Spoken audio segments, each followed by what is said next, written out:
Here comes the magic story cloud.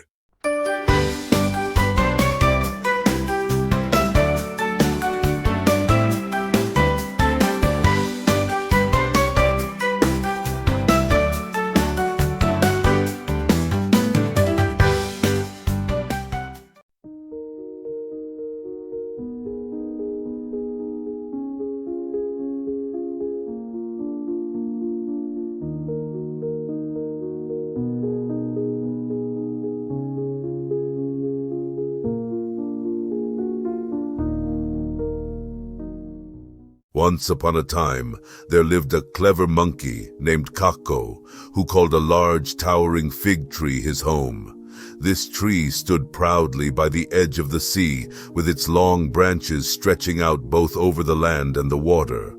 Kako would climb up and down the tree, eating the delicious figs that it provided, and enjoying the safety the tree offered him. Kako was not just clever, but also generous, and he had a very unusual friend, Big Fish, a shark who lived in the deep blue waters just beneath the tree's branches. Each morning, as Kako sat in the branches eating his figs, Big Fish would swim up to the surface of the water and call out, "Good morning, my friend. Could you spare me some of those tasty fruits?" Kako, always happy to help, would toss down a few fruits for Big Fish to enjoy. They did this every single day, and over time, the two became close friends, chatting as they shared their meals. Kako on his branch and Big Fish in the water below. One day, after many months of this routine, Big Fish came up with an idea. "Kako," he said with a broad, toothy smile, "you've been so kind to me, always sharing your food. I want to repay you for your kindness. Would you like to come and visit my home under the sea? I have lots of treasures, and I'd love to share them with you." Kako looked down at Big Fish with curiosity, but also a bit of hesitation. "That's a generous offer, Big Fish, but I'm a land animal. I can't swim, and I definitely can't live underwater. How would I even get to your home?" Big Fish laughed. "Oh, Kako, you don't need to worry about that. I'll carry you on my back. Not a drop of water will touch you, I promise." Kako thought about it for a moment. Big Fish had always been a good friend, and the idea of seeing the wonders of the ocean intrigued him. Finally, he nodded. "All right, Big Fish, let's do it. I'd love to see your home." So, Kako climbed down from the tree and gingerly hopped onto Big Fish's wide, smooth back. The shark swam slowly at first, making sure his friend was comfortable. Kako clung tightly to Big Fish as they ventured farther and farther out into the open sea. The waves gently rocked them as Big Fish glided through the water. They were halfway to Big Fish's home when the shark suddenly slowed down and stopped. Big Fish hesitated for a moment before speaking, as if he were nervous about what he was about to say. "Kako," Big Fish began, his voice quieter than usual. "There's something I need to tell you." Kako's grip tightened on Big Fish's back, and his heart started to race. "What's going on?" he asked, his voice laced with suspicion. Big Fish sighed. "You see, Kako, the truth is, our king, the ruler of the sea, is very sick. We've been told that the only way to cure him is with the heart of a monkey." Kako's eyes widened in shock. His mind raced as he realized what this meant. His own friend had tricked him into this journey so he could steal his heart.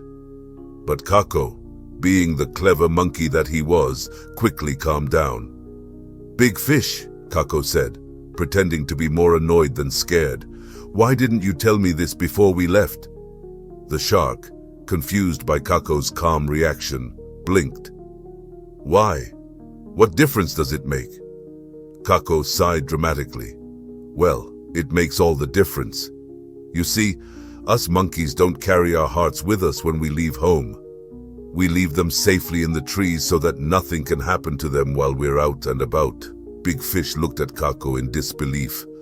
"You left your heart in the tree?" "Of course," Kako replied, shaking his head, as if Big Fish should have known this all along. If you had told me earlier, I could have brought my heart with me. Now it's sitting back in the tree, and without it, I'm no use to you or your king. Big Fish, now realizing his plan wouldn't work without the monkey's heart, started to panic. Oh no, what are we going to do? We need your heart to save the king. Kako crossed his arms and pretended to think deeply. Well, there's only one solution. We'll have to go back to my tree so I can get my heart.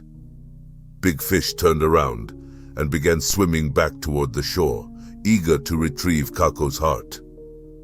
When they finally arrived at the tree, Kako leaped up onto the branches with the agility that only a monkey could manage. Wait here, Big Fish, he called down. I'll get my heart and we'll be on our way soon. The shark waited patiently, watching the tree expectantly. But as the minutes ticked by, there was no sign of Kako returning. Finally, Kako poked his head out from the top of the tree and laughed. Are you mad, Big Fish? Do you really think I'm going to go with you after this? And so, Big Fish, defeated, swam back to his home, and Kako remained safe in his tree.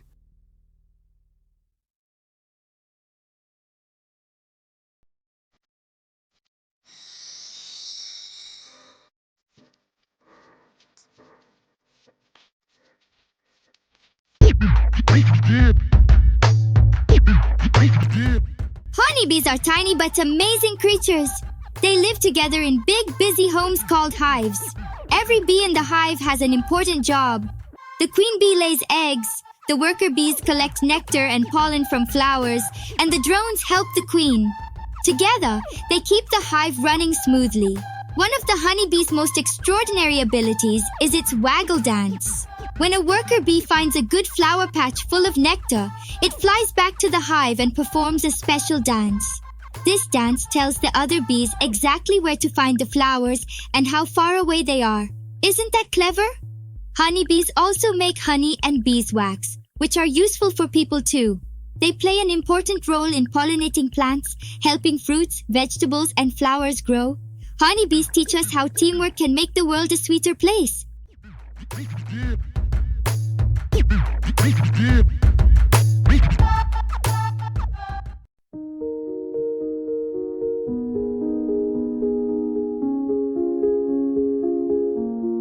Once upon a time, Mansa, a traveler, was walking through a dense forest when he stumbled upon a surprising sight. Just ahead of him, trapped in a steel cage, was a leopard. The cage was designed so that once an animal entered, it couldn't escape without someone opening the door from the outside. Seeing Mansa, the leopard's eyes lit up with hope. "Please, kind traveler, help me. Let me out of this cage," the leopard begged. But Mansa hesitated. "I can't do that," Mansa replied, shaking his head. "You're a dangerous animal. What if you attack me once you're free?" The leopard tried harder to convince Mansa. "I promise I won't harm you," he said earnestly. "People say I'm dangerous, but they don't know me. If you let me out, you'll see that I can be a loyal friend. But if you leave me here, someone else might come along, free me, and then, who knows? Our paths could cross again, and it may not end well for you." Mansa thought for a moment, still unsure. "What you say makes sense," Mansa admitted. "But how can I be sure you won't hurt me if I free you?" "I give you my word," the leopard insisted. "But hurry before it's too late." Mansa, feeling sorry for the leopard, finally decided to take a chance. He approached the cage and unlocked the door. But the moment the leopard was free, he lunged at Mansa, pinning him to the ground. "What are you doing?" Mansa cried out in fear. "You promised not to harm me." But the leopard only growled, baring his sharp teeth. "I'm a leopard. It's in my nature to hunt. Now I'm hungry, and you're here." Desperate, Mansa quickly came up with an idea. "Wait," he pleaded. "Before you eat me, let's find 5 others to judge if what you're doing is fair. If they agree, I won't resist." The leopard, curious and thinking it was a game, agreed. "All right," he said, "but we must find them quickly." As they walked through the forest, they soon encountered a goat. Mansa told the goat his story, hoping for sympathy, but the goat only shook his head sadly. "Humans are cruel," the goat said. "They take my kids away, feed me poorly, and beat me. Why should I care if leopard eats you? You humans are all the same." The leopard licked his lips and prepared to pounce, but Mansa reminded him, "We agreed on 5 judges. That's only 1. Grudgingly, the leopard let Mansa go, and they continued on their way until they met a horse. Again, Mansa explained his situation. The horse snorted angrily. "Humans treat me terribly. They ride me until I'm exhausted and whip me when I slow down. You deserve whatever comes to you, traveler." The leopard growled with impatience, but Mansa quickly said, "We've only seen 2. We need 3 more." Next, they found an orange tree. Mansa repeated his tale, hoping for a different answer, but the tree sighed. "Humans sit in my shade and enjoy my fruits, but they hurt me with sticks and stones. I have no love for your kind. Let the leopard eat you." Again, the leopard prepared to attack, but Mansa reminded him, 2 more to go." They soon came across a dog. The dog listened to the story, but like the others, he sided with the leopard. "Humans are selfish. They use me when they need protection, but abandon me when I'm old. Leopard, you should eat him." With only 1 judge left, Mansa felt his hope slipping away. Finally, they came upon a fox, Mansa's last chance. Mansa fell to his knees, pleading with the fox to be fair. "Please, fox," Mansa begged, tears in his eyes. "I freed the leopard from a steel cage, and now he wants to eat me. Judge wisely and save me from this fate." The fox looked at Mansa thoughtfully.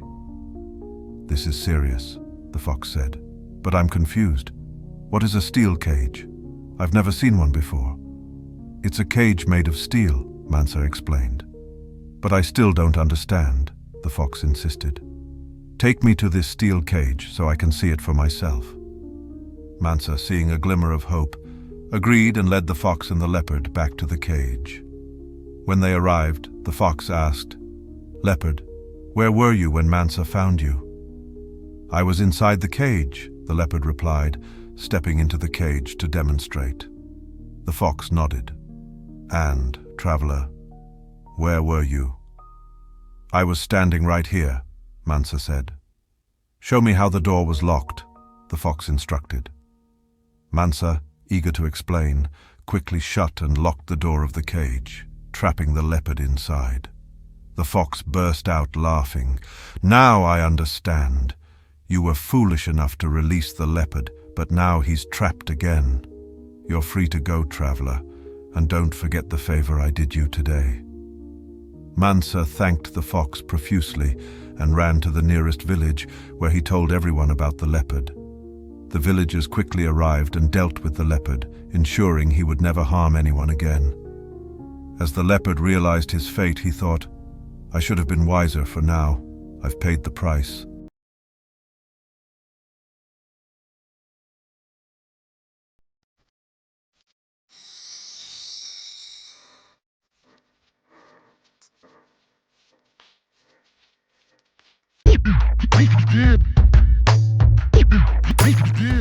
Did you know the Paragan Falcon is the fastest bird in the world? This incredible bird can dive at lightning speeds of over 240 miles per hour. It's like having a superhero in the sky. The Paragan Falcon uses its speed and sharp eyesight to catch its food. It loves hunting in open areas, soaring high above fields and cliffs, always on the lookout for its favorite meal, smaller birds. When it spots prey, it folds its wings and swoops down in a spectacular dive called a stoop. With its sharp talons, it snatches the bird mid-air. Peregrine falcons are not just fast, but also very smart. They build their nests, called scrapes, on tall cliffs, or even on skyscrapers in big cities. The Paragan Falcon is a true champion of the skies, showing us the beauty and power of nature's wonders.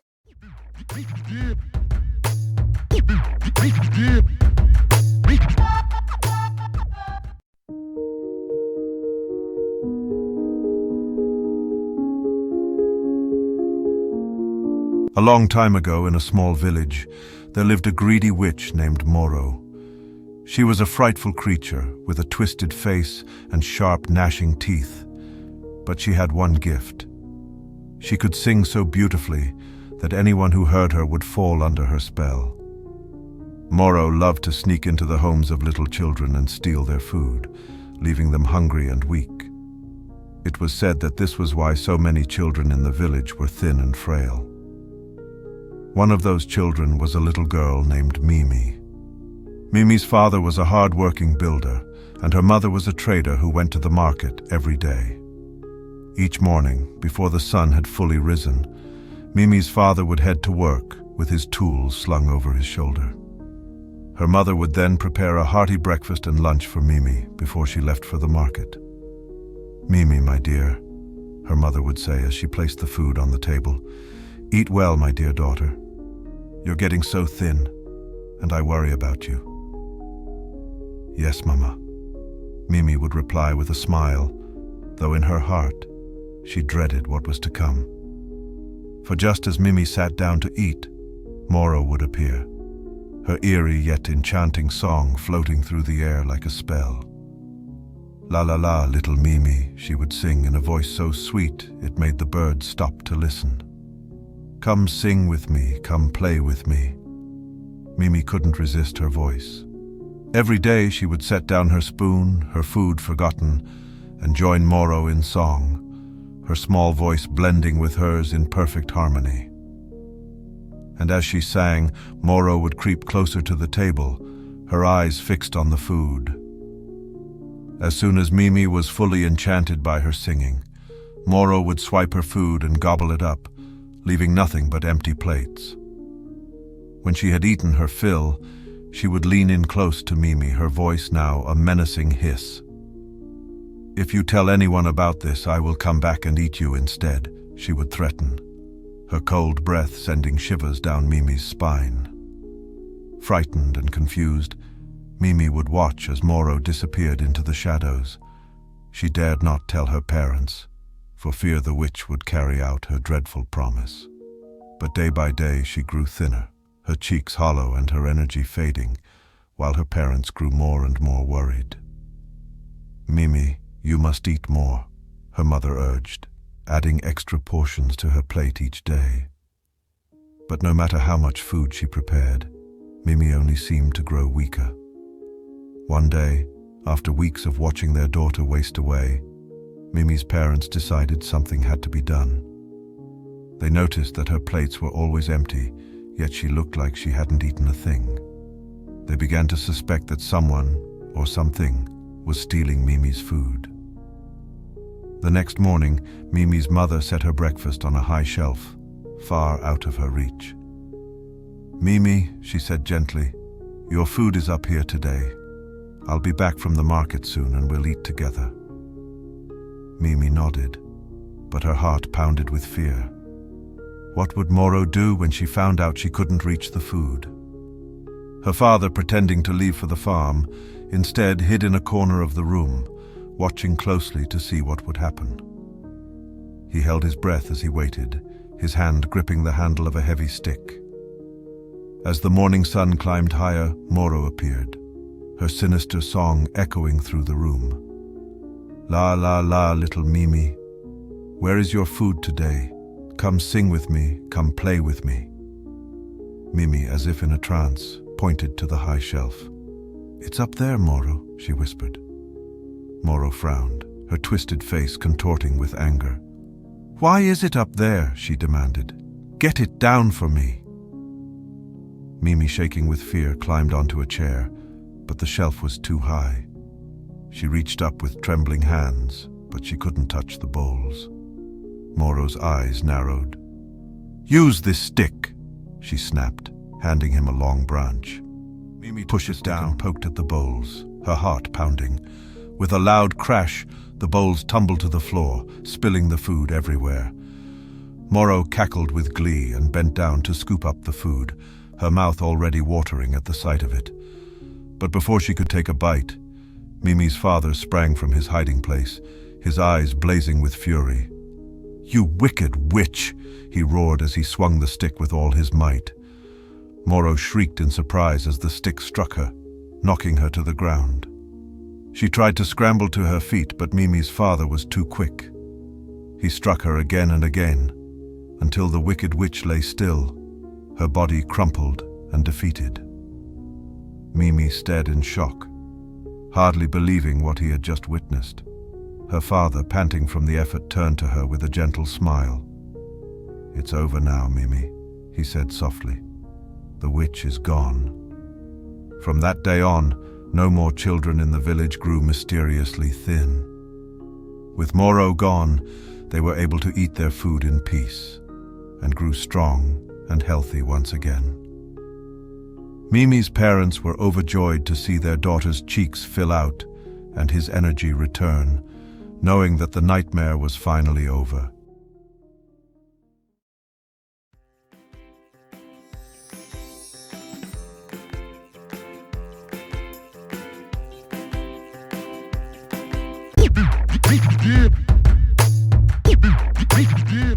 The dung beetle may have a funny name, but it's one of the coolest insects on Earth.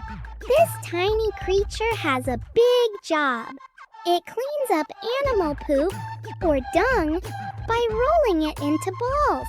But dung isn't just trash to the dung beetle, it's treasure. These clever insects use it as food, or a cozy place to lay their eggs. What makes the dung beetle extra special is its superpower.